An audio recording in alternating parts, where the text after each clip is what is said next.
آج کے اس وضاحتی جائزے میں خوش آمدید۔ آج ہم جس موضوع پر بات کرنے والے ہیں وہ بہت خاص ہے۔ ہم قربانی کے اس کثیر الجہتی اور گہرے فلسفے پر بات کریں گے جو شاید ہم میں سے اکثر کی نظروں سے اوجھل رہتا ہے۔ ماخذ کی روشنی میں ہم یہ سمجھنے کی کوشش کریں گے کہ قربانی محض ایک سالانہ رسم بالکل نہیں ہے، بلکہ اس کے پیچھے ایک بہت ہی زبردست روحانی پیغام چھپا ہوا ہے۔ تو آئیے اس اصل روح تک پہنچنے کا یہ سفر شروع کرتے ہیں۔ اچھا، تو سیدھے اصل مدعے پر آتے ہیں۔ آج کل ایک بہت ہی عام بحث سننے کو ملتی ہے کہ کیا قربانی کا مقصد صرف غریبوں میں گوشت بانٹنا ہے؟ اکثر یہ دلیل دی جاتی ہے کہ بھائی جانور ذبح کرنے پر اتنی بڑی رقم خرچ کرنے کے بجائے اگر وہی رقم کسی غریب خاندان کو دے دی جائے تو ان کا کئی مہینوں کا گزارا ہو جائے گا۔ بظاہر دیکھا جائے تو یہ دلیل بڑی منطقی سی لگتی ہے نا؟ لیکن اصل ماخذ کے مطابق یہ سوچ قربانی کے اس وسیع تر اور بنیادی مقصد کو بہت محدود کر دیتی ہے۔ دیکھیں، اگر ہم ان دونوں چیزوں کا موازنہ کریں تو ایک طرف غریبوں کو رقم عطیہ کرنے کا عمل ہے جو کہ بلا شبہ ایک انتہائی شاندار اور اہم کام ہے، لیکن دوسری طرف وہ روحانی بیداری ہے جو رضائے الہی کے لیے جانور کا خون بہانے سے حاصل ہوتی ہے۔ ماخذ ہمیں یہ واضح کرتا ہے کہ خیرات اور امداد اپنی جگہ بالکل ٹھیک اور ضروری ہے، لیکن قربانی کا یہ جو مخصوص عمل ہے نا، یہ دراصل ہمارے اندر سال بھر کے لیے بے غرضی، سخاوت اور ایثار کا جذبہ بیدار کرنے کے لیے ڈیزائن کیا گیا ہے۔ اس ساری بحث کا نچوڑ دراصل یہ ہے کہ اگر کوئی شخص اس وقت خدا کے لیے قربانی کر سکتا ہے جب اسے گوشت کی بالکل بھی ضرورت نہ ہو، تو وہ یقیناً سال بھر غریبوں کے لیے بھی کھلے دل سے خرچ کرے گا۔ مطلب یہ جو جسمانی رسم ہے یہ دراصل ہماری روح کی تربیت کا ایک گراؤنڈ ہے۔ ذرا وادی منا کی مثال لیں، وہاں لاکھوں جانور ذبح کیے جاتے ہیں اور اکثر حجاج کو اس گوشت سے کوئی غرض نہیں ہوتی، مقصد صرف اور صرف اللہ کی رضا ہوتا ہے۔ یہ عمل انسان کو دنیاوی مال جمع کرنے کی اس ہوس سے آزاد کر دیتا ہے۔ اور ہاں، ایثار کے اس تصور کو سمجھے بغیر قربانی کی گہرائی تک پہنچنا تو ناممکن ہے۔ ایثار کا مطلب کیا ہے؟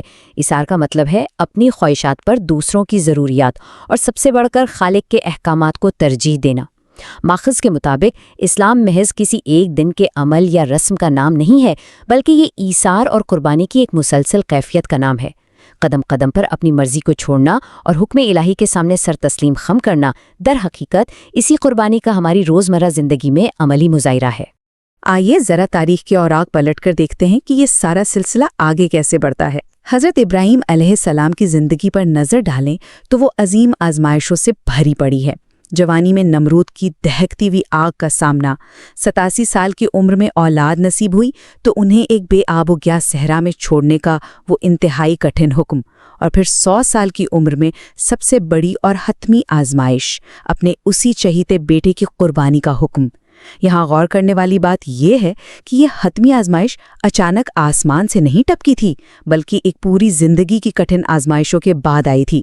ذرا اس لمحے کی شدت کا اندازہ لگائیں۔ یہ کس قدر جذباتی اور بھاری لمحہ ہوگا۔ ایک 100 سالہ باپ اپنے خواب کا ذکر اپنے نوعمر بیٹے سے کر رہا ہے۔ ماخذ میں قرآنی الفاظ کا حوالہ دیتے ہوئے بتایا گیا ہے کہ حضرت ابراہیم نے فرمایا، یا بنیا، میں نے خواب میں دیکھا ہے کہ میں تجھے ذبح کر رہا ہوں۔ یہ تصور کر کے ہی رونگٹے کھڑے ہو جاتے ہیں کہ ایک شفیق باپ کے لیے اس الہی حکم کو اپنے جگر کے ٹکڑے کو بتانا کس قدر روح فرسا مرحلہ رہا ہوگا۔ اب یہاں جو چیز واقعی کمال کی ہے نا، وہ عربی زبان کی لسانی باریکیاں ہیں۔ لفظ یا بنیا محض ایک عام سا اے میرے بیٹے نہیں ہے، یہ بے پناہ محبت اور شفقت کا ایک بہت گہرا استعارہ ہے، بالکل ویسے ہی جیسے ایک ماں انتہائی لاڈ اور پیار سے اپنے بچے کو کوئی پیارا سا نام دیتی ہے۔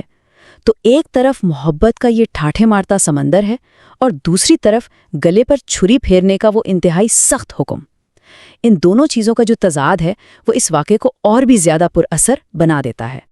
اور اس سنگین اور دل دہلا دینے والی صورتحال میں بیٹے کا ری ایکشن کیا تھا؟ انہوں نے فرمایا، اے میرے پیارے باپ، جو حکم دیا گیا ہے وہ کر گزریے، آپ مجھے انشاءاللہ صبر کرنے والوں میں سے پائیں گے۔ مطلب بیٹے نے صرف خاموشی سے سر نہیں جھکایا، بلکہ ایک قدم آگے بڑھ کر ایکٹیو طریقے سے اپنے باپ کی حوصلہ افزائی کی کہ وہ الہی حکم پورا کرنے میں ذرا بھی نہ ہچکچائیں۔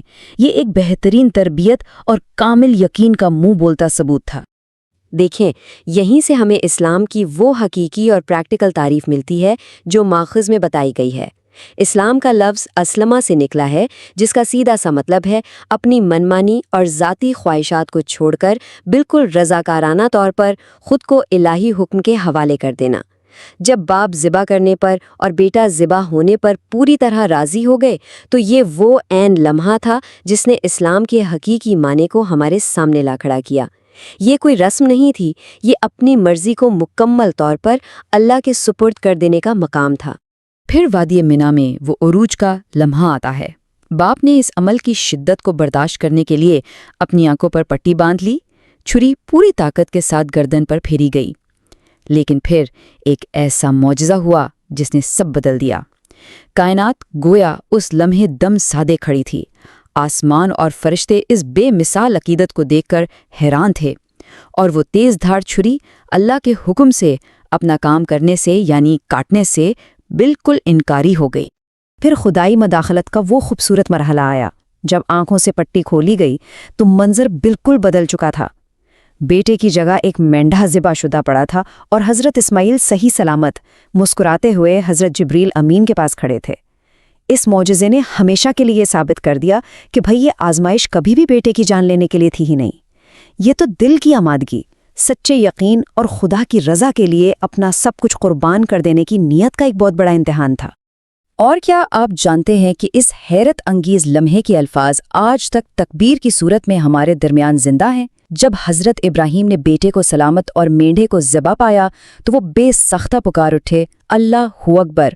پاس کھڑے حضرت اسماعیل نے فوراً جواب دیا، لا الہ الا اللہ واللہ اکبر، اور حضرت جبریل نے اس کی تکمیل ان الفاظ میں کی، اللہ اکبر وللہ الحمد۔ حیرت، خوشی اور شکر گزاری کا یہ بے سختہ تبادلہ آج بھی ہماری عبادات کا ایک لازمی حصہ بن کر محفوظ ہے۔ یہ جو 25 لاکھ کا عدد ہے نا، یہ صرف ایک نمبر نہیں ہے، یہ ان حجاج کرام کی لگ بھگ تعداد ہے جو آج بھی ہر سال اسی وادی منا میں جمع ہوتے ہیں۔ یہ سب لوگ حضرت ابراہیم علیہ السلام کی اسی عظیم سنت کی پیروی کرتے ہوئے جانوروں کی قربانی پیش کرتے ہیں اور اس خاموش وادی کو صدیوں پہلے لگائی گئی انہی تکبیروں کی گونج سے بھر دیتے ہیں، تاکہ اس قدیم اور عظیم الشان روایت کو قیامت تک ایک عملی یادگار کے طور پر زندہ رکھا جا سکے۔ تو یہاں سب سے اہم نکتہ یہ آتا ہے کہ کیا یہ واقعہ صرف ماضی کی ایک کہانی ہے؟ بالکل نہیں۔ کہا جاتا ہے کہ ہر شخص کا ایک اسماعیل ہوتا ہے، اور یہ ایک بہت ہی گہرے فلسفیانہ استعارے کی طرف اشارہ ہے۔